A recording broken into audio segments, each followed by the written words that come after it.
Hello everyone, Blue Star Saber here, once again to do another One Piece chapter review, the 1084th chapter of One Piece.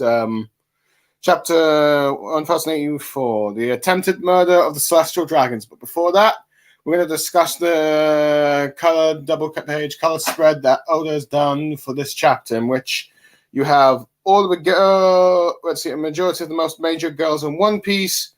With mostly wearing shirts, summer shirts with bikini bottoms, going down a water slide in what appears to be a bunch of carpfish, in which the ones you see are Nami, who is focused in center, also the Weather Queen. This has made some people who will do some speculation of Oda confirming ships due to the fact that there's a jump cover with Luffy and a skull saying King, and that it's like Nami is his queen.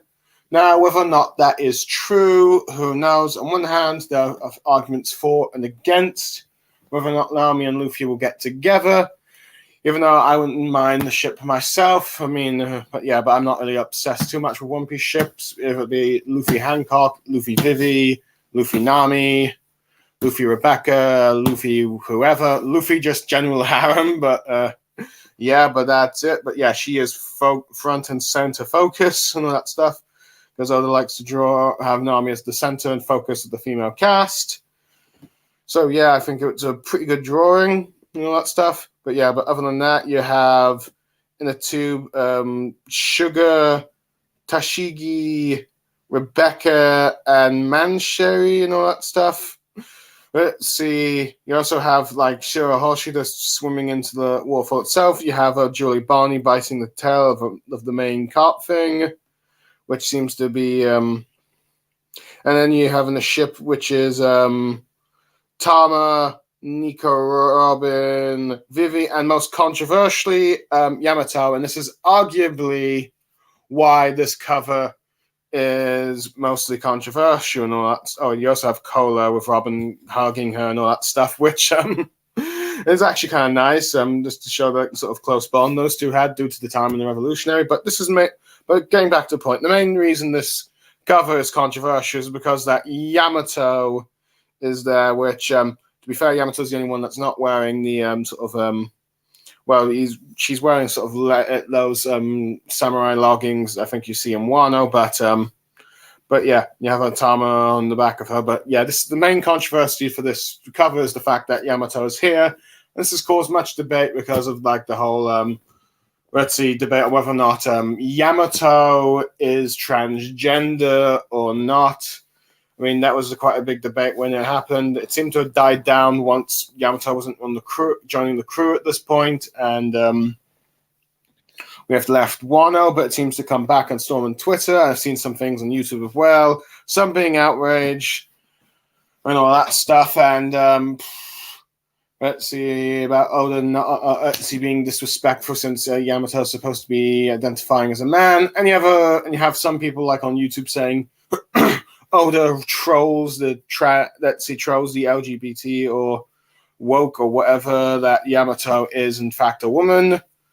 Now, Oda could have just drawn this. Now, I don't know what Oda was thinking. I don't know what Oda's mindset was when he decided to include Yamato. Perhaps he just decided to include it because those who were born females major characters here, or I don't know.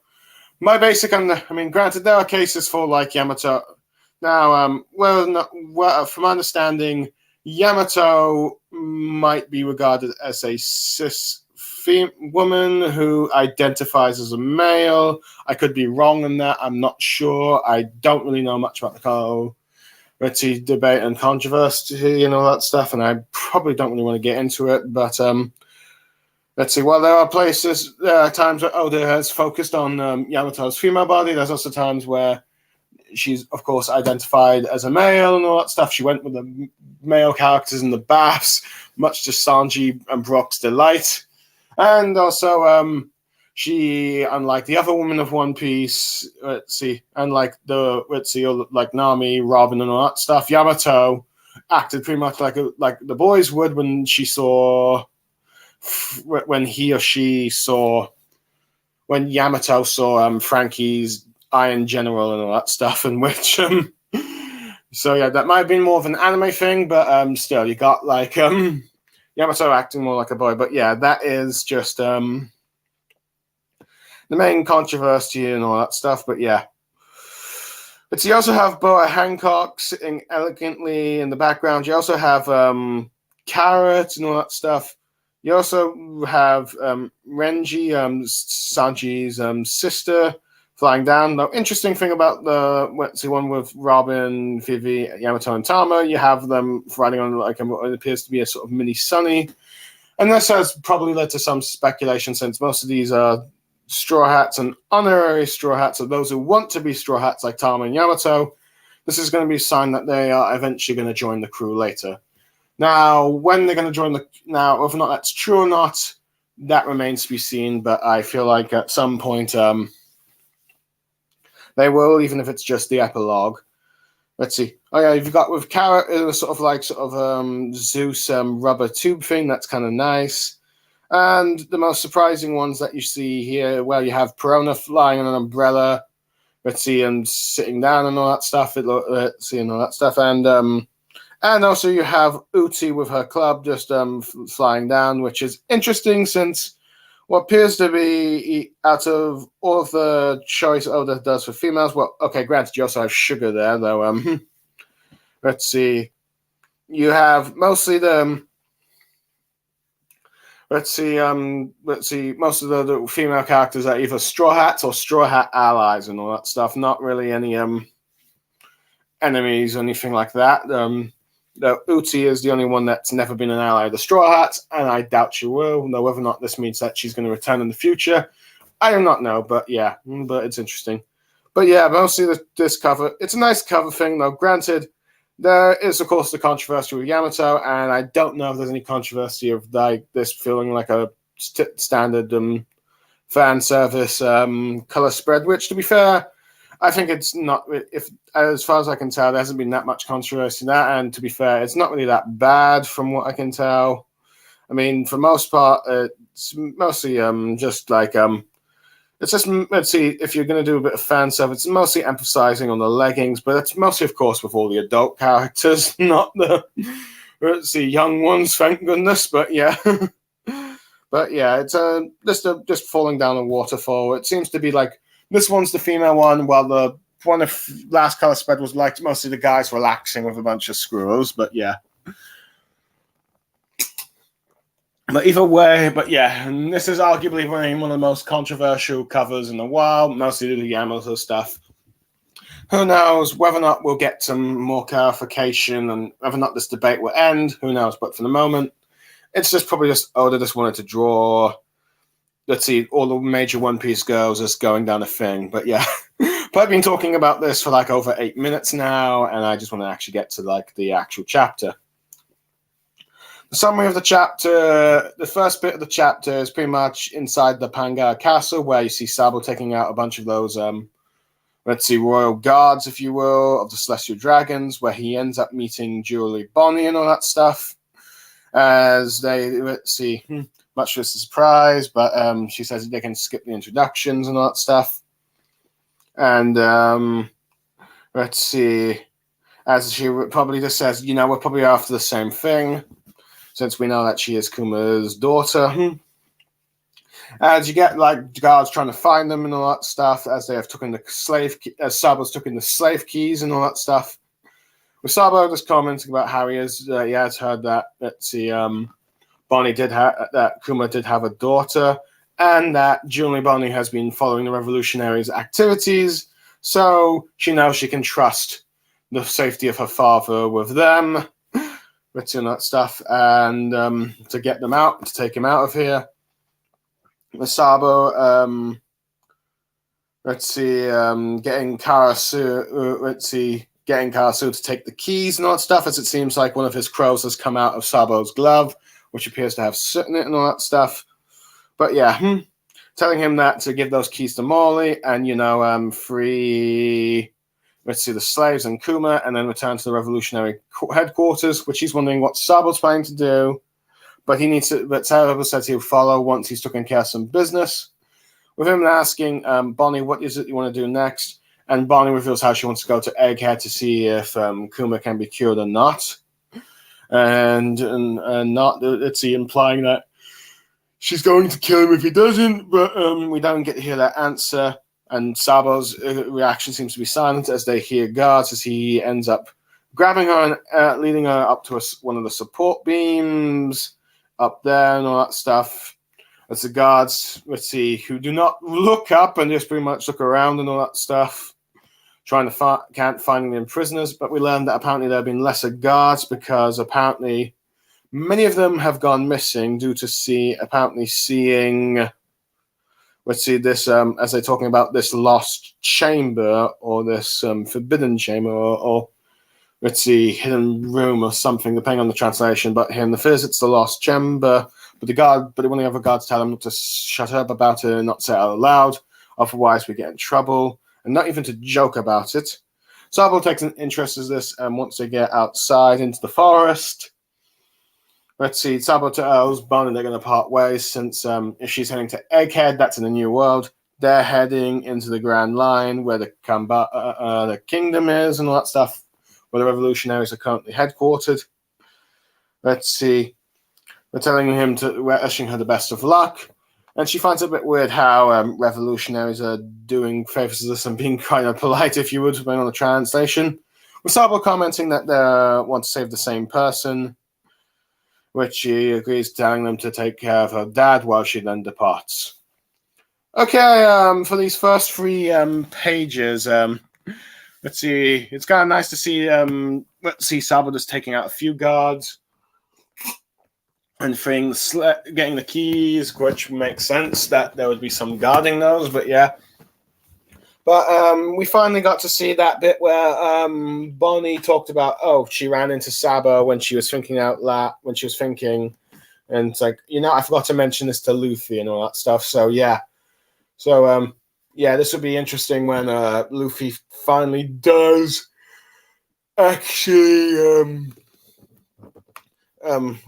does learn about these details from Bonnie. Now, whether or not when either Bonnie is about to depart from the Straw Hats, or maybe even sometime before she decides to tag along with them or even join the crew. I mean, it really depends. We really have to wait and see.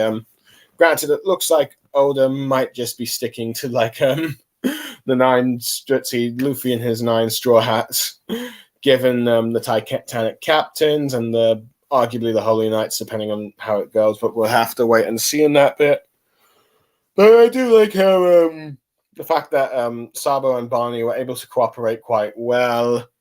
Because, they have the same goal. And it's interesting that, let's see, it seems the revolutionaries at least are aware that Kuma has a daughter, or at least some of them knew, or at least they've heard rumors about it. But yeah. But of course, I do find it does make sense that Bonnie would keep a track of the Revolutionary Army, because these were her dad's comrades and all that stuff, and she'd probably want to learn as much as she can about them.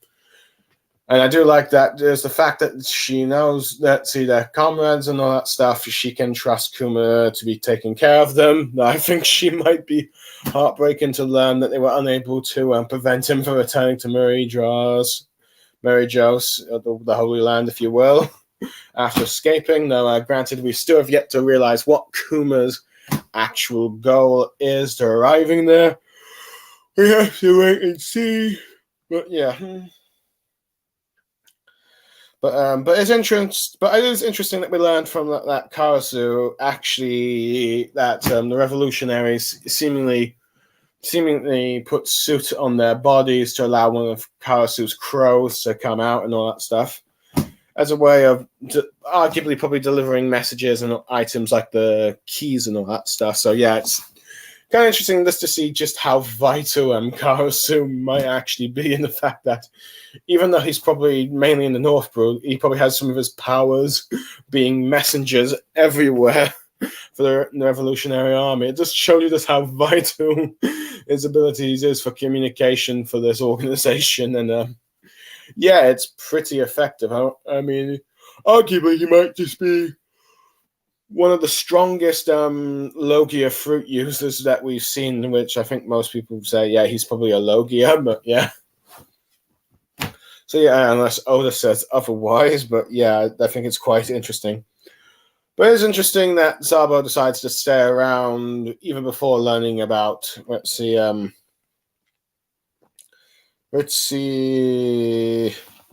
some other business he has to take care of here. Now, what it was beforehand, but yeah, but it seems like, let's see, but whatever it was, he also had some, let's see, he ends up getting something else, of course, when he overhears the guards and all that stuff. And interesting, they talk about the Lost Chamber, and this leads to two speculations of it being either the this being either the butterfly room that Emo is, or that chamber where that frozen straw hat is, which I think some think it might be the remains of Joe Boy, but who knows? We'll have to wait and see, but those are likely two things. But it's interesting that there are a lot less royal guards here, because apparently many of them have been seen in that room, and as a result, they've been executed. So it seems even it seems like, despite the guards being regular royal staff here and all that stuff, even they are not allowed to learn all the secrets of the world government, and they will be killed as a result of it, which does lead to a bit of fear, which on one hand, I suppose it goes to show you just the lengths of the world government keeping their secrets, but at the same time, it feels like not necessarily the best thing to do, as just a bit short on staff and all that stuff and guards, and that's probably arguably why Sabo ends up seeing Emo sitting on the empty throne when we finally do see that. But I do like how Sabo and Bonnie part ways on the good terms, and I wouldn't be surprised that if but it is interesting how Sabo doesn't really answer where Bonnie's saying about if Vegapunk can cure Kuma or not. We'll have to wait and see, but I wouldn't be surprised if he knows that Kuma can't revert back and just decide not to tell Bonnie that. But I do like how they part on terms, and it does make me wonder that if, depending on what happens to Bonnie afterwards, it could be possible that if she's not joining the Straw Hats, she could end up going to join the Revolutionary Army and their help to possibly help avenge her father or take down the world government or whatever. But we'll have to wait and see. It really depends on what happens to Bonnie and how she reacts to those memories of Kuma when we actually see them. But there is quite a lot in these chapters. Let's see, in these post and these non-egghead chapters, but yeah. But anyway, back to like the next bit is where Cobra is actually speaking to the five elders in the in the empty throne room and all that stuff, with them asking, okay, why is he asked for this meeting? As sort of Cobra sort of does a bit of a monologue, a bit of what we know about the ancient kingdom being found, the world government being found 800 years ago, created by the 20 kings. They moved to Merijosus and ruled the world for 8 centuries, and they became the celestial dragons. And amongst themselves, the 20 kings are to be regarded, these 20 families to be regarded as equals. And to prevent a single one from ruling over the others as dictators and having as a dictator, they created this empty throne and placed the 20 weapons around it, symbolized the oath that no one would ever claim the seat and sit there. World government, as the 5 elders, are just listening in and just silently thinking like, okay, what is he saying? Get to the point. And that when the 20 kingdoms, 20 families went to Holy Lands, new kings were chosen to fill their roles. And apparently we learned that new information is that, for us at least, that the first 20 dynasties' names are no longer found in the land from whence they came, But let's see, exception, of course, Alabaster, let's see, of course, was different. And the monarch at that time, and we learned the monarch at the time that was considered one of the 20 founders was Queen Lily of Nefertiti dynasty, which is accounted among the first 20, but she chose not to become a celestial dragon. And instead, she was to return to Alabaster to rule, and the Nefertiti line continued to this day and all that stuff. Let's see, as they're one of the 20 that still rules their original kingdom. And that's why there's only actually 19 swords surrounding the throne, with the 5 elders saying, like, yeah, this is all correct, but what's the point? What are you getting at? We all know this information. And Cobra gets to the point that he's been going through all the family records and all the historical documents from the royal libraries, and the only history he can pursue there about the documents after the 4th century, actually from documents come after the 4th centuries, but yet there he reveals that there is no mention of Queen Lily's name about after when the world government was found, and apparently she did not come back to rule Alabaster, so her younger brother took the throne and over in Alabaster instead. And he's wondering if these 5 elders, Ritzy, might have any information about what happened to her. With Saturn just wondering if that's all he wanted to ask about.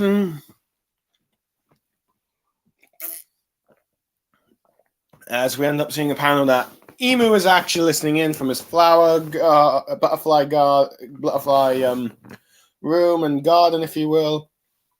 As the elders say that it was 800 years ago, and there's not much recordings about, let's see, did not live here and all that stuff, but they assume that she's gone back to her country, and they don't know what happened to her afterwards, and saying that, let's see, whatever information they did have has been lost throughout the ages. Cobra just staring, seemingly implying that he doesn't really buy it, so he ends up asking them that, okay, if that's the case, what is the D and all that stuff, which shocks the 5 elders, with like the, let's see, bold one asking, well, the one in the white robes asking why did ask that. As, let's see, Cobra reveals that apparently there is revealing that there's an 800-year-old letter that's been passed down throughout the line of their family, saying that from Lily that mentions, the will of D, to the family, and they've been passing on, learning this information and all that stuff. So, yeah.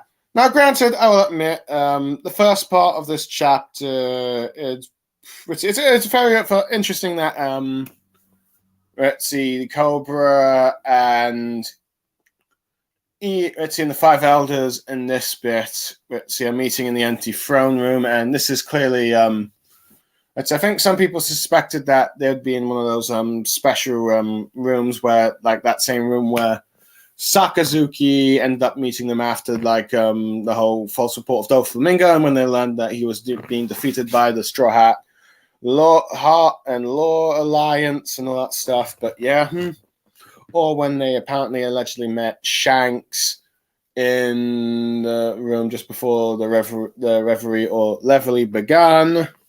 And of course, well, granted, some are now starting to speculate maybe that wasn't Shanks, that was his brother. We'll have to wait and see on that bit, but yeah. Granted, the beginning of it is just pretty much just a basic summary of what we already know. And the world government, which, to be fair, I think the 5 elders kind of like me, is like, can you get to the point? We already know all this, but interestingly, we do know some stuff some new information and all that stuff that the empty throne was put there to consider to prevent any one of the celestial dragon families to prevent from having exactly one ruler or being a dictator, so all would be equal, no true single ruler, which of course we know due to it's a lie. But it's interesting that apparently when you had like the other 19 families leaving their kingdoms, apparently their families were erased from the records to not cause a bit of controversy with the new lines and all that stuff, which is actually kind of weird, to be fair. You'd think, certain kingdoms would know that they were a part of the founding nations of the world government.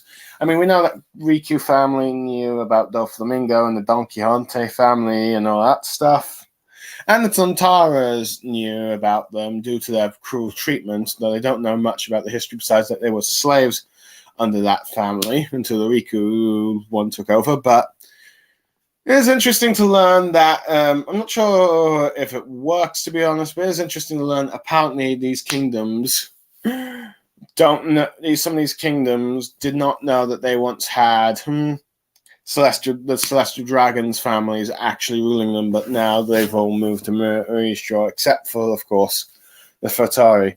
And it wouldn't be surprised if and it does make me wonder if it wouldn't be surprised that some of the other kingdoms that we've visited in the world of One Piece, say like the Drum Kingdom now, Sakura Kingdom, might have had a world noble there. Who knows?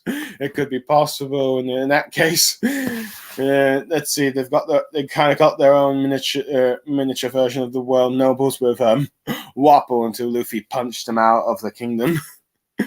But it does imply that even Luffy's own home kingdom, Goa, might have had actually world nobles coming, and all that stuff. But yeah, it leads to all sort of speculation on that part. But yeah, but it's interesting. We actually do get one of the names of one of the 20 Kingdom founders that was actually 20 Kingdom Kings or Queens that was considered an founder, and that was, of course, Vivi's ancestor or great aunt from the looks of things, Queen Lily of the Nefertari and all that stuff. And yeah, it seems like the female, and yes, she looks pretty much like what appears to be Vivi in the post-time skip. Let's see, so yeah, that might explain why Emu might be taking an interest in Vivi, because she looks like Lily and all that stuff. But yeah, well, granted, Lily's own mother looks like her, so that might lead to some like, wait, what? Or it could be possible that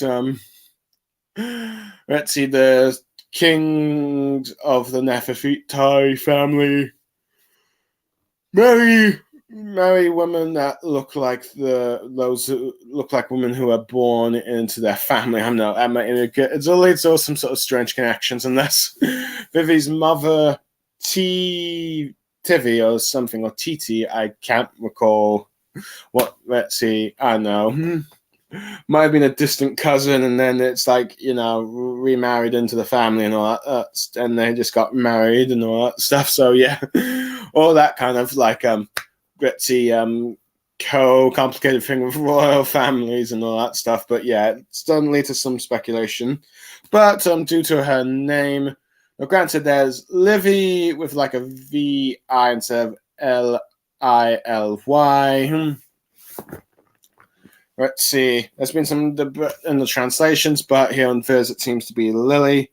Just to try and let's go. Granted, of course, the name does sort of sound like Vivi and all that stuff, but yeah.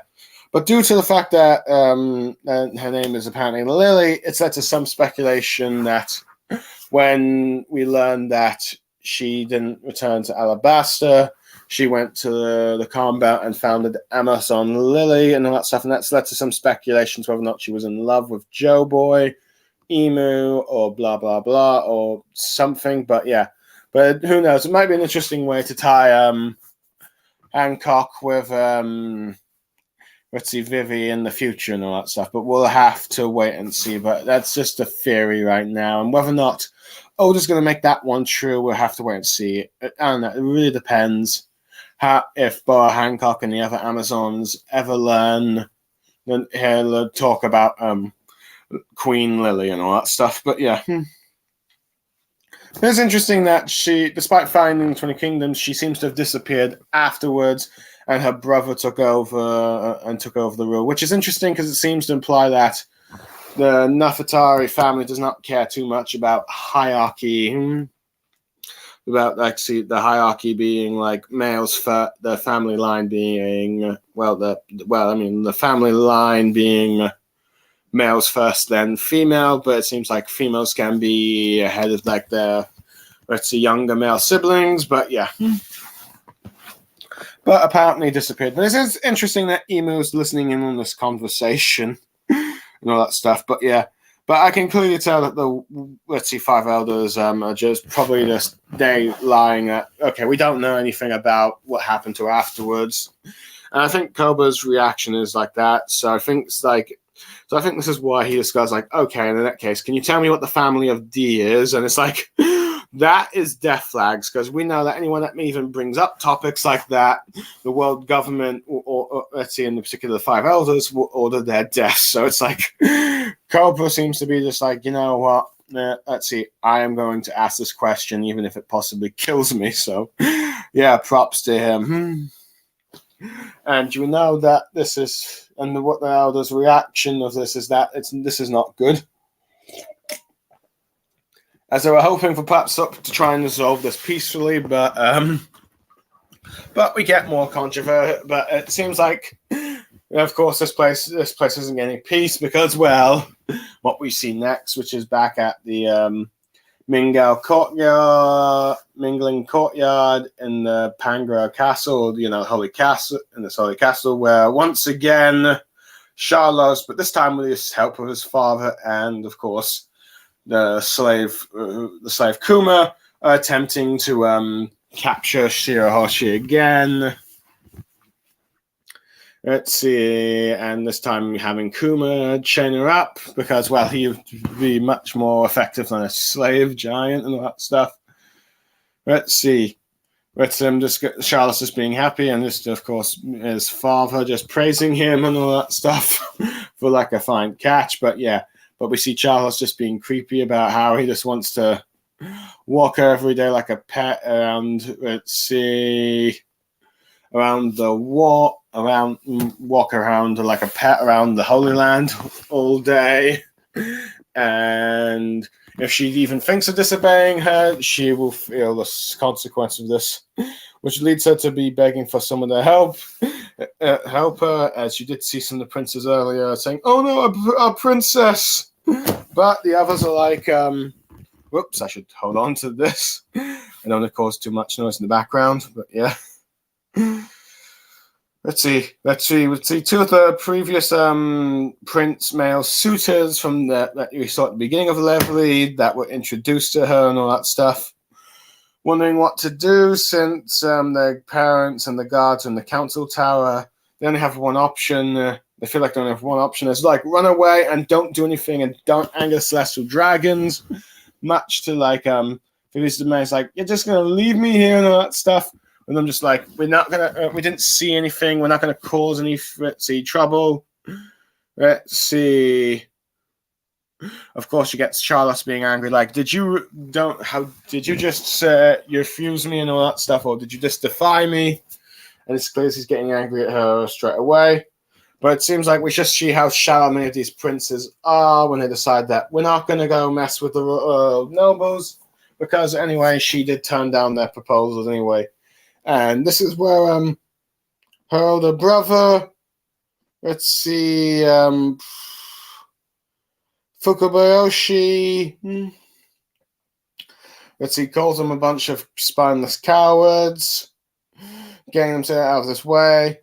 Though, granted, you have princes trying to say, don't try anything, let's see, otherwise the world nobles will order the destruction of your home and all that stuff. With him and just Fukubayoshi just apologizing to Shihoshi. I cannot pronounce her name, sorry. Shihoshi and all that stuff. Telling them, let's see, sorry for not keeping an eye on her. Let's see, they're going to say that we're going to leave this horrible place and never come back, as the rest of her brothers are charging Celestial Dragon with Charles ordering Kuma to fire one of his laser beams and all that stuff. And you got Fukubayoshi saying how far far that the former warlord of the sea has fallen, or like how Ritzy how sad it's to see him being reduced to such a state he is now, and all that stuff.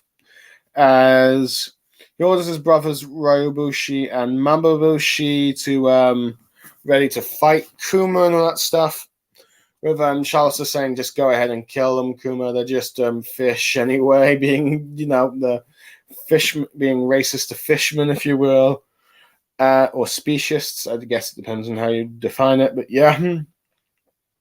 Saying that no one will care if they die, and if there's anyone to do, we'll just pay a large sum just to shut them up and not talk about it.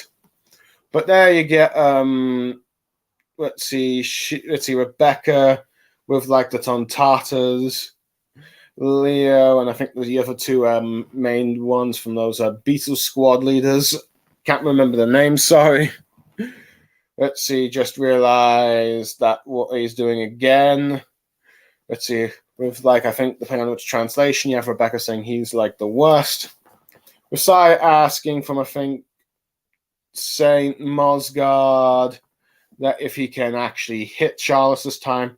And he says, go ahead, I'll take full responsibility. Well, also telling Fukabashi to stay back. He's like saying, why can't I do it and all that stuff? But let's see, you have Charles ordering Kuma to kill Mosgard for hitting him earlier and all that stuff. At least I assume that's the case. But Fukabashi is asking why can't he do it and all that stuff. He wants to help his sister, but Mosgard says, let's see, regardless of what happens here, they can simply run away. They have no nation to support, but they're like, as he's like the prince and arguably the next in line to the throne, being the elder sibling and all that stuff. But Sai and Leo are pirates. They don't have to worry about the consequences like that. As you see them both, Sai and Leo using a Tontata combat and a Hashikan secret art drill. As you see Charles look up, and you see, let's see, a panel of like a close-up of their faces with Shirahoshi commenting on their names, calling them Sasai and Salino, and all that stuff. Princess being like, don't do it, and Charles' shock face just before, let's see, Leo does a tail hammer, and Sai does the dragon kneel technique, bang on the head, squishing it like, which I think you see in King of Lightning compared the face to like a pot of greed, or like one of those those like ukulele. I think it's a ukulele, but yeah, it looks like one of those you see in those cartoons, like boom boom kind of thing, with a flat thing, like Tom and Jerry kind of thing. But yeah, his head is smashed, and it's like, oh boy, he should be dead and all that stuff. With like me and the princess seeing like, they killed him. It's a murder scene. The celestial dragon and have been killed in front of them. That will be their way.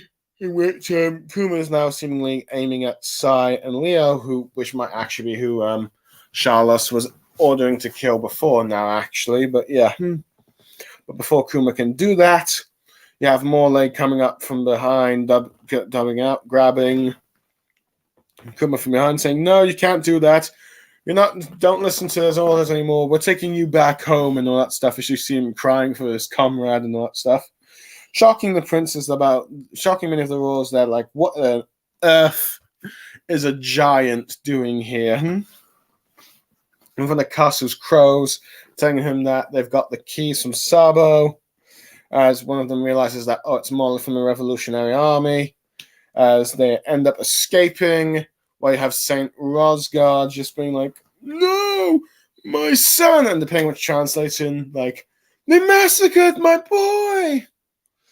As you just see Shirahoshi and Sai looking on.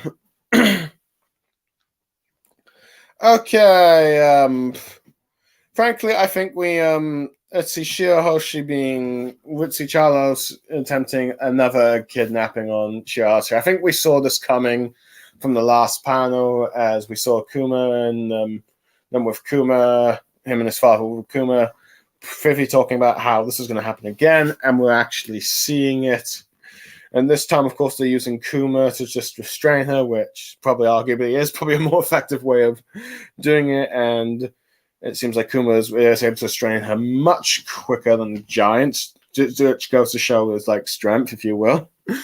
And arguably why this is probably why he's arguably the Celestial Dragon's favorite slaves to use and all that stuff. But yeah, granted, I will admit I do feel like Oda might be going a little bit in the might just be looking into this, but might be a bit of a fan service shot with the way the chains are done to restrain her. I could be looking into it. If so, apologies. It might just be me, and I just probably need to get my mind out of the gutter. Sorry. But yeah, I know. It's like I probably should stop talking now. I'm not helping myself here, but yeah. I could be just looking into it. Though granted, if that is the case, at the very least, it's not as bad as what you'd probably see if Hiro Mashima would have drawn the panel, to be honest. But yeah. But I do like but yeah, I do but yeah. But I do kind of like how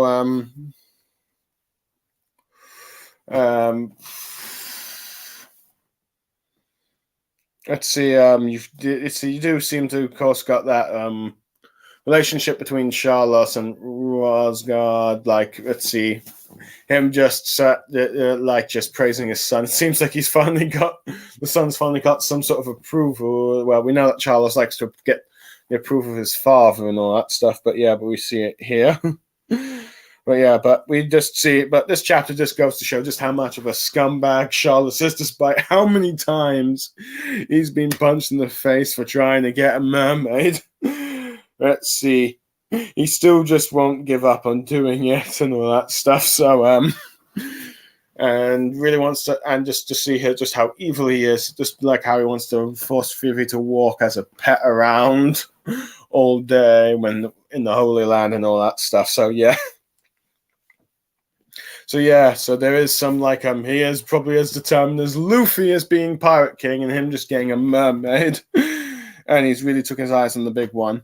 But let's see. But it goes to show that in many ways in this chapter it also goes to show that she was probably right on the mark of declining all those princes' marriages when she said, "You're not my type," because they all just run away and cowardly, and they shown themselves to be very shallow just because she rejected them. They're not going to try and help her and all that stuff. And it just goes to show you just how these guys won't stand up for what's right. And it kind of shows you just how some of these princes are not all that decent. And that goes to show you that not every king that's here is pretty much like Cobra, Neptune, or Riku, or Dalton. But yeah.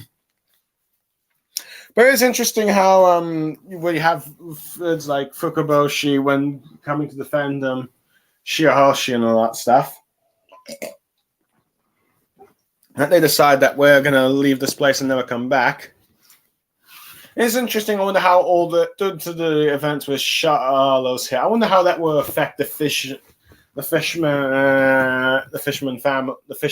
royal family, the Neptune family, and the Fishman and the Fishman Kingdom and all that stuff and its citizens, because on one hand they have recently met with Luffy and all that stuff and they realize there are decent humans out there.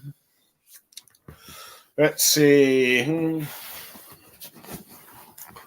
There are decent humans out there with, of course, Luffy and the Straw Hats, but of course they're still scumbag like these world nobles, and arguably they might never really be safe while they're still ruling around like that. If they're just going to try and attempt to kidnap mermaids or even their princess and all that stuff. So I do wonder if long term the people of Fishman Island realize that they need to get rid of the world nobles if they ever truly wish to fulfill Queen Otohome's dream of living on the surface and all dream of the sun and all that, start living underneath the sun and even getting along with humans. But either way, I am pretty certain, regardless, they will attempt to, of course,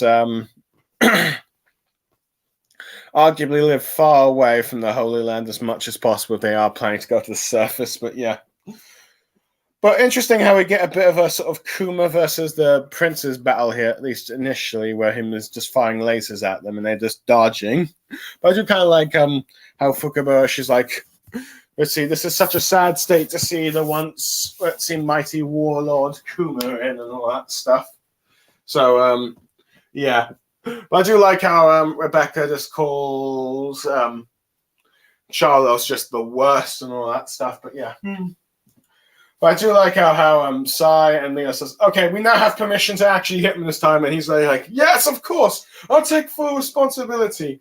But he, of course, Ritzy holds back on, interesting that he decides to hold back on the Ritzy Shioshi's brothers from taking part because, well, even with the World Noble's permission and all that stuff, Leo and Sai, of course, are pirates and, well, they can be just criminals and just get on with it. And not to mention their kings can just easily disown their actions, like the one where Dong Chin, like Sai's leader, who he's going to break ties with anyway afterwards, just fully serve Straw Hat and all that stuff. He can just easily disown Sai for his actions and all that stuff, and the Harpo Navy, and say that they're now a rogue faction, even though that might be a huge loss of their military, since, well, the Harpoon Navy is 1,000 strong, but who knows? I assume that he probably has other Navy and military forces there.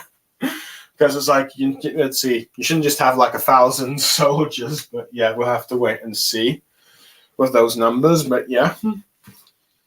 But Sai and Leo, they are going to be like, they're pirates, and since they're with the it is interesting that since they're attacking Charlos, and wonder if this will lead to more greater conflict with the world nobles and the Straw Hats, since they're part of the Grand Fleet, they will wonder if this is all part of the Straw Hats' time and all that stuff, and wondering if the Straw Hats have declared war on them. But yeah, it's very possible that Sai and Leo may have done that. Now, granted, I see many see that due to attacking Charlos, this might be the great incident, but I think that's not the case, and we have to wait and see all 20, and it's when all 7 fleet things come here, and for we know that might actually end up being, let's see, the Egghead incident that is about to take place in the following day. We'll just have to wait and see, but yeah.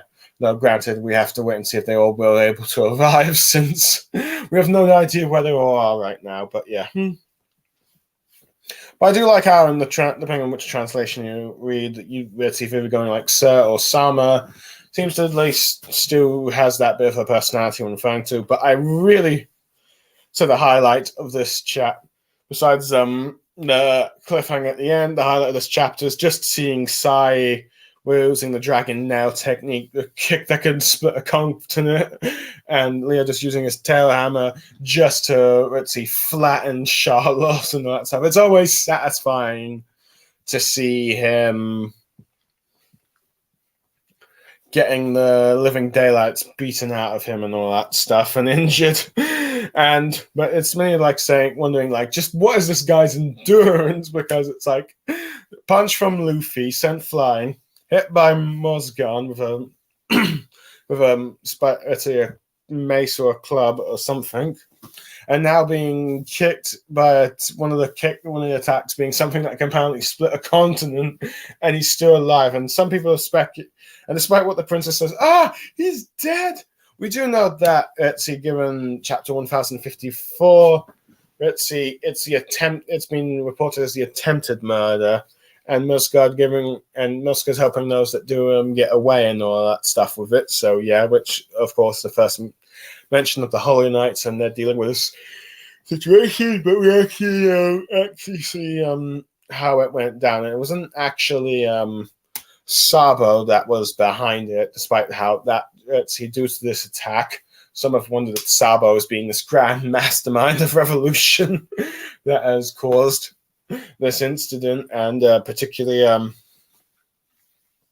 Charles being injured, but no, it's actually the Straw Hat Grand Fleet, Sai and Leo, and I suppose that's what that was building up to when we last saw them in the flashback, them asking Marscott if they could have permission. So yeah, we finally got to see it. But yeah, it's just nice seeing Charles also being smashed. Which I wouldn't be surprised at if the next One Piece chapters were like 20 chapters of just him being punched and hurt and brutalized in any other way. At least with physical pain, at least. It'd probably be a 10 out of 10 for most people. Just because of just how despicable this guy is. Oh, he does seem to have the love of his father being concerned of him, but yeah. But I do like how he was like saying, Kuma, let's see, take out Marscott, or maybe even just like Sai and Leo as he was talking to him there. I just do like how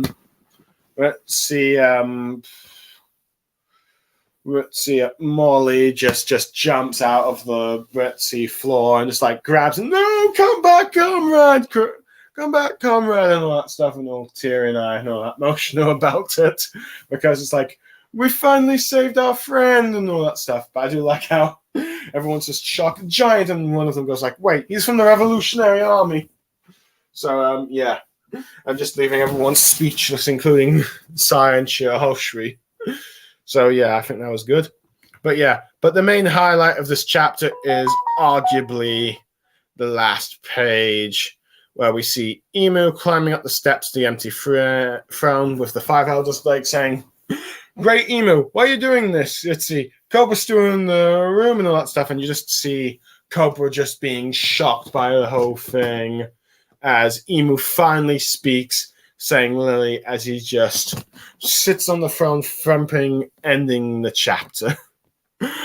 Okay, now this was pretty ballsy. I mean, it seems like we were finally starting to get to learn a bit more of Imu, the mysterious, arguably possibly the final big bad of the series, and we're just seeing him just casually walk and just sit down, and we finally hear him what he has to say, and clearly it's something to relate it to do, and just saying the name Lily, seeming like he has a familiar history with Lily in particular, which has led to many speculation that Imu is actually from the Void Century and maybe did have the Opiopimi operation.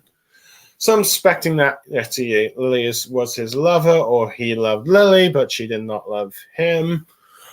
Let's see, Imu is Lily, him or herself, if you will. We still don't have a confirmation of a gender, but now that we have a voice, we're likely going to hear what it is.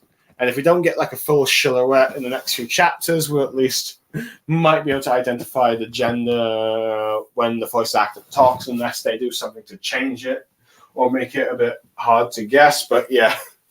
But I do interestingly find that the five elders are like, Imu, what are you doing? There's no need to sit here. Let's see, Cobra's still in the room, and it seems like Cobra's still in the room.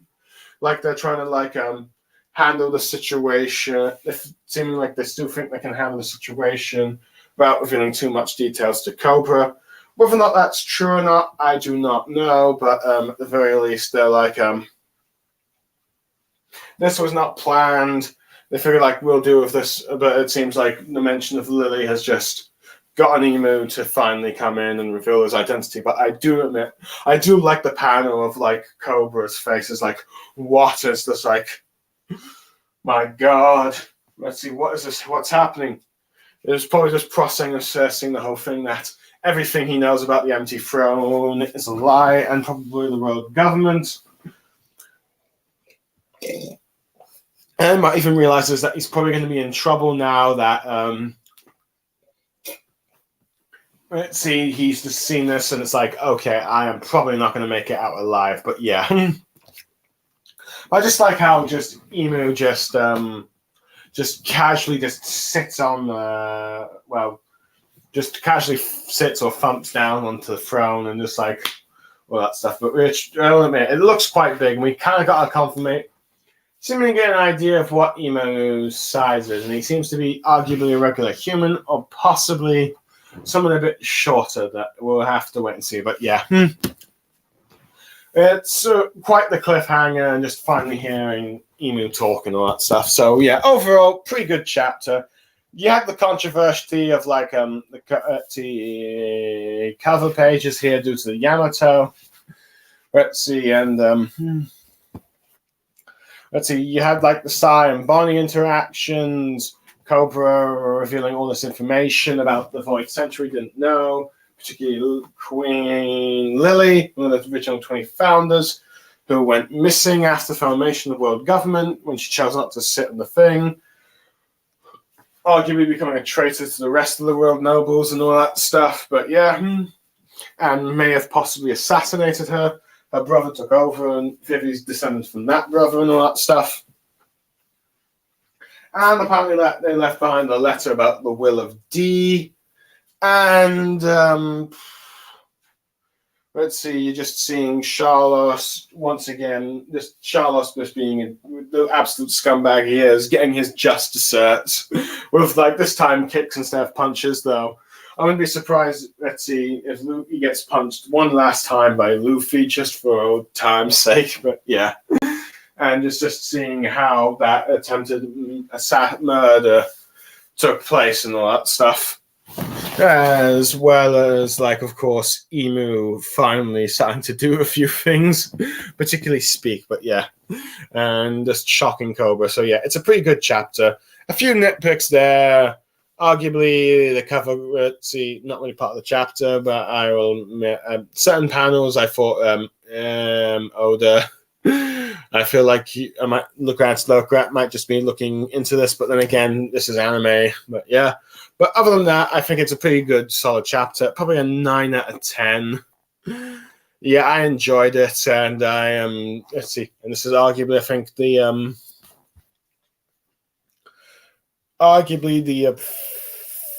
sixth or seventh chapter. Okay, 79, 80, 81, 82, 83, 84. The sixth chapter without the Straw Hats, and it's still pretty phenomenal. But then again, it's no surprise as this part was part of a rather flashback of what happened actually in the Levelly and all that stuff, and led to the events of like Bonnie heading to Egghead. That's been explained. Cobra being assassinated, we have yet to see that. The attempted murder on Charlos, we've seen that. And how Vivi ended up being with Wapol still remains to be a mystery. And, of course, Sabo seeing Eames in the empty throw. So, yeah, pretty good to continue the storyline. And we're just slowly getting answers towards all that stuff, as well as new mysteries such as what happened to Queen Lily and all that stuff. So, yeah, overall good chapter, I hope. So, yeah, and I pretty much enjoyed it. 9 out of 10. For those who also listened to what I had to say and enjoyed what I had to say, I hope you enjoyed the chapters as well. I'm going to see you next time for chapter 1085. But for now, I am Blue Star Saber, signing off. Goodbye.